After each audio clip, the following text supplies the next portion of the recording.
Yo, what's up mga Master? Mark Music here. At ngayon mga Master, ituturo ko sa inyo yung mga bagay na dapat nating malaman bilang mga gitarista, mapa-bass player ka man or guitar player.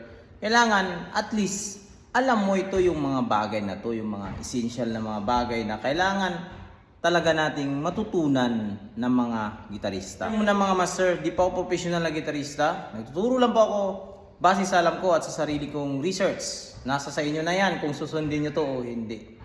Ito ang dapat nating malaman mga Master. Based sa experience kong mga Master, kailangan alam natin ito mga Master as mga musician. Pag ano na yung neck, baga nag-bow na siya, sanhi nung taas ng action ng string. Kaya tumaas yung action ng string niya kasi bow na siya. Pinaka-basic lang naman ito.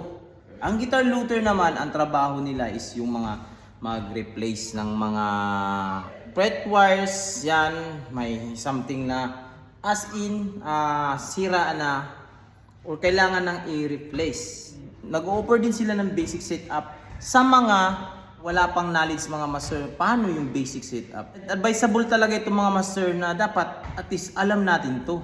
Paano na lang kung mga biglaan. Kaya nito, nasa isla ito, yung gitarang to. So, kailangan niya pa ng babiyahe ng syudad, malayo. Yan. Para ma-basic setup na madali lang naman itong gawin kasi nag-curve lang naman ang neck nito.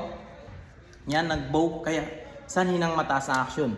Kung alam mo to yung mga bagay na to mga Master, basic lang naman to mga Master. Sobrang basic lang to. So ito yung gagawin natin mga Master. Una natin gawin mga Master, tatanggalin lang natin yung kanyang crossroad cover.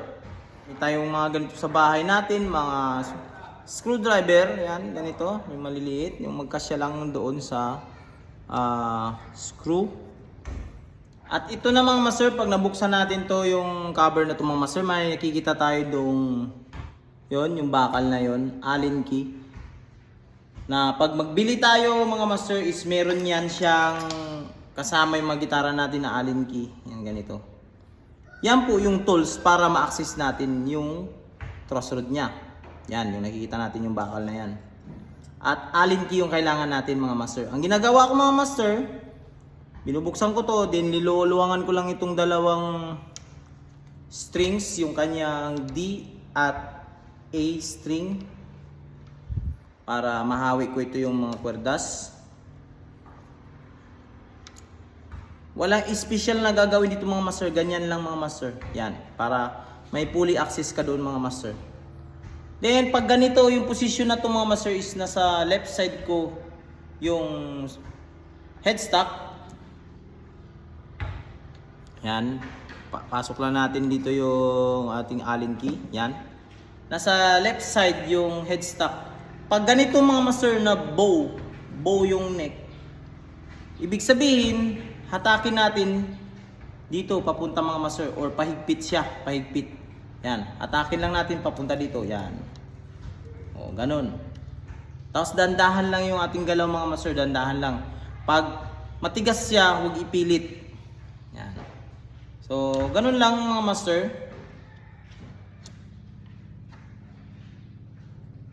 Yan. O.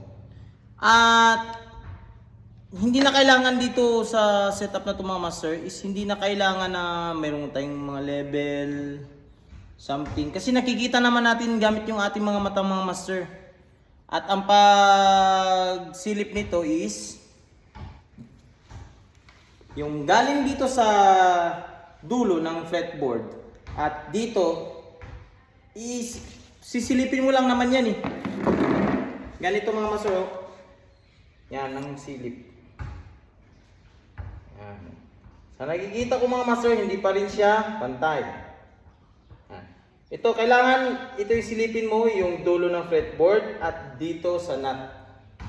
Yan, makikita mo yan yung kanto na to mga Master. Ito yung sukatan mo. Ito silipin mo yung kanto ng fretboard. Yan. I-angle mo talaga siya ng ganito mga Master para makikita mo siya. Pag-chord pa rin siya, ganun ulit. Ulitin na naman natin yung procedure. Napakadali lang. Yan. Yan, ito na mga Master. Naano ko na Master na tuwid ko na yung kanyang neck mga master. Kayo magsilip dyan mga master. Oh. Yan, tignan nyo to mga master. Ito, tignan nyo to. Yung kanto na to papunta dito. I-angle ko dyan sa camera. Oh. Yan. Kita nyo na ba mga master? Oh, yan, ganyan. Oh. Diba? Oh, straight na. So, tignan nyo yung action mga master. Oh, bumaba na siya. Oh. Bumaba na siya. Ibig sabihin, may kinalaman yung neck sa action. Yan. Kasi marami kasi ang nagsasabi na wala daw kinalaman yung neck sa action ng gitara. Oh. Meron po, meron. Kasi yung neck, pag magbobow po yan, aangat siya. Ibig sabihin, yung string, tataas na rin yung action. So, meron siyang kinalaman mga master. Oh. Kasi kahit bow yung ating neck, tapos i-adjust natin to, at isasagad natin to, yung kanyang saddle dito, pero bow yung neck, sasayad yung dito banda sa gitna. Diyan, magbabas na yan dito, pero dito, lutang yung mga string. Kasi nagbunga yung neck, kailangan natin i-adjust. So, mayroong kinalaman yung neck sa action ng gitara. At ito na, dito na natin yung sasagutin mga master, yung sa video ko nakaraan mga master, yung may tinuruan ako paano ito, sunod ito. Para balance yung hatak ng... Dami kasing di nila alam yun mga master na napaka basic lang naman to mga master. Paliwanag ko sa inyo mga master, ang tinuro ko. Magtimpla ng gitara is kagaya nito is meron siyang 2x2. Unahin natin pagtimpla yung dito. Kaya ang sinabi ko doon sa bata is 1, 2, 3, 4. Para kabilaan. Ang ibig kong sabihin doon is hindi yung truss rod mga master. Kung napapansin nyo pag magtuno kayo, pag inuunan nyo dito yung dalawa, naka-tune na yan, di ba? Naka-tune. Tapos, pag natono na ito yung dalawa naman sa baba, pagbalik mo dito, sintonado na naman yung mga string dito sa taas. Pag dito yung inuuna natin sa baba, nakatuno na yung dalawa sa baba. Ang dito na naman sa taas pag ituno na naman natin sa taas, magsisintonado na naman dito yung sa baba. Basic principle lang to mga master, simpleng arithmetic lang to, understanding lang to mga master. Unahin mo ito para pag ma-standard na to, gaganti ka dito sa kabila. Dito na naman, at yung panghuli yung ating ito, pang-apat. Ganon din sa gitara mga master. Yan, kung napapansin nyo, 3x3 yung Les Paul, di ba? Tatlo dito, tatlo dito. Pag magtuno tayo dito, naka-standard. Pero pag magtuno tayo dito, sintonado na naman yung mga ating mga low E string. Dahil yun sa tension na hindi natin nakikita at walang kinalaman yung truss rod dun mga master, ito, yung headstock mismo. Kumbaga, dahil dito yung may tension, gagalaw yan ng hindi lang natin napapansin pero meron yung pressure super minimal lang talaga, di natin nakikita pero may kinalaman doon sa ating tuning stability. Pag magtono kayo ng Les Paul, ang gagawin nyo mga master, unahin nyo yung dalawa sa gitna, D string at G string, A string at B string, then ito na yung mga ating low E at high E para balance kumbaga. Pero pwede rin naman yun yung gawa natin. Kaso ngayon, matagal nga lang siya. Matagal siya mag-stable yung tune. Kasi naghahatakan. Unahin mo to ditong side na to. Itutuno na natin siya mga master. Pag ganito, naayos na natin. So, dito na papasok yung aking tank G. Yan. Tank G mga master. Yan. Kasi kagaya nito, nandito ako ngayon sa isla. Walang kuryente dito mga master. So, pinakamaganda si tank G. Sa mga ganito, may pangtuno tayo. Yan. At press lang natin tong dalawang foot switch na to, ng sabay. Yan. Nakikita na natin itong mga master yan. Yan. So, tuner mode na siya mga master. At hindi lang siya sa guitar, pwede rin siya sa bass natin gawin. Pag nagtono naman tayo mga master, ganitong forma mga master, naka-playing mode tayo mga master, ganito. Yan, nasa E na siya, E. Then sunod natin is yung D.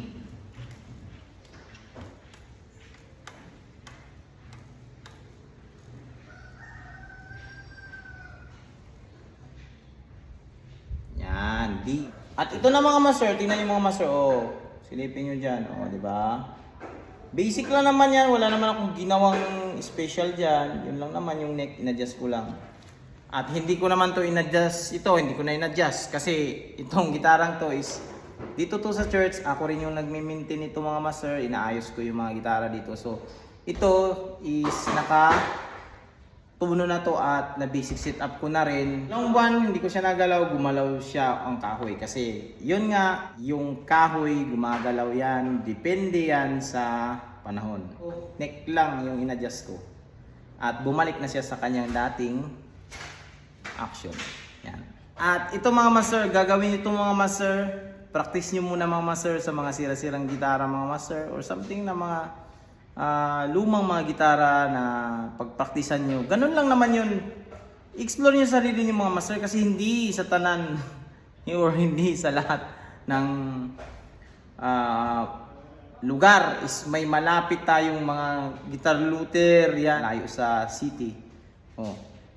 Na basic lang naman ang gagawin, yung neck lang. So kailangan at least may knowledge tayo mga master sa mga ganitong basic setup. Pero hindi ko advisable siya mga master na praktisan nyo siya sa mga gitara nyo na mga mamahalin or mga bago pa lang kayo nag-practice. Kaya maganda, hanap kayo ng gitara ng mga luma, doon kayo mag-practice ng pagpihit-pihit ng truss rod.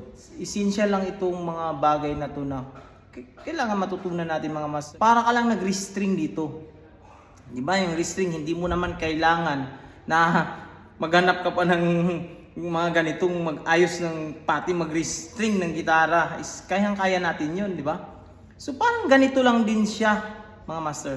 Lahat po dito mga master na ginagawa ko is sarili ko po itong tinuklas mga master. At siyempre nandyan na rin yung ating social media na nag-guide na rin. So ginawa ko yun mga master, yan, nagsiset-up ako, nagbi-basic setup ako ng mga bass. Dahil malayo, sabi sa sarili ko, walang guitar luthier dito. So, yun, natutunan ko mga master, yung mga bagay na to, explore ko lang mga master kasi kailangan mga master.